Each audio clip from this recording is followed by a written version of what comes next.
দর্শক, breaking news. সবাইকে দারুণ কেমন চমক দিল প্রীতি জিন্তার দল পাঞ্জাব কিংস। শুধুমাত্র ফাইনালে একটি মাত্র ম্যাচের জন্য 10 কোটিতে সরাসরি চুক্তিতে বাংলার কাটার মাস্টার মোস্তাফিজুর রহমানকে ফুলের মালা দিয়ে শুভেচ্ছা ও অভিনন্দন জানিয়ে দলে ফেরালো পাঞ্জাব কিংস।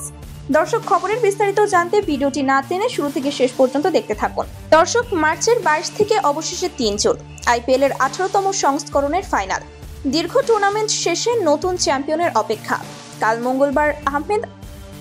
মঙ্গলবার আহমেদাবাদের নরেন্দ্র মোদী স্টেডিয়ামে মুখোমুখি হতে চলেছে রয়্যাল চ্যালেঞ্জার্স বেঙ্গালুরু ও পাঞ্জাব কিংস। প্রথম কোয়ালিফায়ারে পাঞ্জাব কিংসকে হারিয়েই সরাসরি ফাইনাল নিশ্চিত করেছিল রয়্যাল চ্যালেঞ্জার্স বেঙ্গালুরু। তেমনি দ্বিতীয় কোয়ালিফায়ারে মুম্বাই ইন্ডিয়ান্সকে হারিয়ে ফাইনালে উঠেছে পাঞ্জাব কিংস। দু দলই প্রথম ট্রফির খোঁজে। আরসিবি এই নিয়ে চতুর্থ ফাইনাল খেলবে।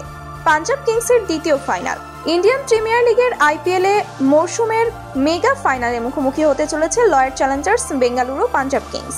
দর্শক, আর তাই তো ফাইনালে রয়্যাল চ্যালেঞ্জার্স বেঙ্গালুরুর বিপক্ষে চ্যাম্পিয়ন হতে এবার সবাইকে আচমকা চমকে দিয়ে প্রীতি জিন্তার দল পাঞ্জাব কিংস বাংলার কাটার মাস্টার মোস্তাফিজুর রহমানকে সরাসরি চুক্তিতে ফাইনাল ম্যাচের জন্য ফুলের মালা দিয়ে বরণ করে দলে ফেরালো। তো দর্শক, আপনার কি মতামত? মোস্তাফিজুর রহমান পাঞ্জাব কিংসের হয়ে ফাইনাল ম্যাচ রয়্যাল চ্যালেঞ্জার্স বেঙ্গালুরুর বিপক্ষে অসাধারণ বোলিং করে চ্যাম্পিয়ন করতে পারবে কি? অবশ্যই এই বিষয়ে জানিয়ে দিন আপনার গুরুত্বপূর্ণ মতামত আমাদের ভিডিওর কমেন্ট বক্সে। ধন্যবাদ।